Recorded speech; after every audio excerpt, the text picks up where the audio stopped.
जय जिनेंद्र सर्वांना सुरेखा जैन किचन मध्ये आपलं स्वागत आहे। आज आपण पाहणार आहोत मकाचा ढोकळा। हा पांढरा मका आहे। ह्याच्या पिठापासून आपण ढोकळा बनवणार आहोत। हे गिरणीमध्ये दळलेलं आहे। हे 1 वाटी पीठ घ्यायचंय, त्याला एका पातेल्यामध्ये घालून घ्यायचंय। ज्या वाटीने आपण पीठ घेतलेलं आहे त्या वाटीने अर्धा वाटी दही घ्यायचंय, त्याला या पिठामध्ये घालून घेऊया। ह्याला नीट मिक्स करून घ्यायचंय। थोडं थोडं पाणी घालायचंय, पाऊण वाटी पाणी लागलेलं आहे। ह्याला जास्त घट्टही नाही करायचं आणि जास्त पातळही नाही करायचं, एकदम मीडियम करायचं। आता याला 10 मिनिटं झाकून ठेवायचं। 10 मिनिटं झालेले आहेत। आता याच्यात आपण चवीनुसार मीठ घालूया।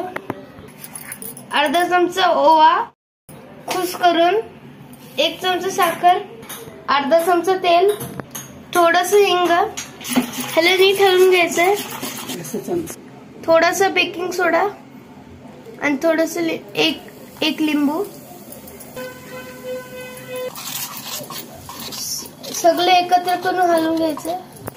कुकर मध्ये पाणी घातलेलं आहे। आम्ही हा ढोकळा कुकर मध्ये करणार आहोत। तुम्हाला पाहिजे तर तुम्ही कढईमध्येही करू शकता। या भांड्याला तेल लावलेलं आहे। आता आपण याच्यात हे बॅटर ओतून घेऊया। आता हे भांड आपण कुकर मध्ये ठेवूया।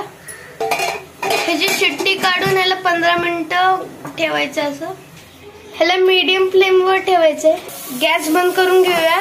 आता कुकर उघडायचं आपण। हे पहा किती छान झालंय। थंड होईपर्यंत आपण फोडणी तयार करूया। एक कढई गरम करून घेऊया। त्याच्यात 1 चमचा तेल घालायचंय, 1 चमचा जिरा आणि मोहरी, कढीपत्ता, मधून चिरलेल्या मिरच्या, थोडस पाणी, थोडस मीठ, 1 चमचा साखर। आता या ढोकळ्याला आपण काढून घेऊया। हे नीट कट करून घ्या। आता फोडणी ह्याच्यात वतून घेऊया।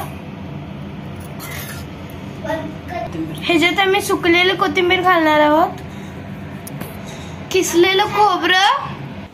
हे झालं आपलं मक्याचा ढोकळा तयार। ही चिंचगुळाची चटणी आहे, ह्याच्यासोबत छान लागतं। हे बघा हे किती स्पंजी झालंय। मी एक टेस्ट करून बघतो। किती यम्मी। तुम्हाला जर आमची रेसिपी आवडली असेल तर लाईक, शेअर, सबस्क्राईब करायला विसरू नका। लवकरच भेटू आपल्या नवीन रेसिपी सोबत। तोपर्यंत जय जिनेंद्र आणि आमची रेसिपी पाहिल्याबद्दल धन्यवाद।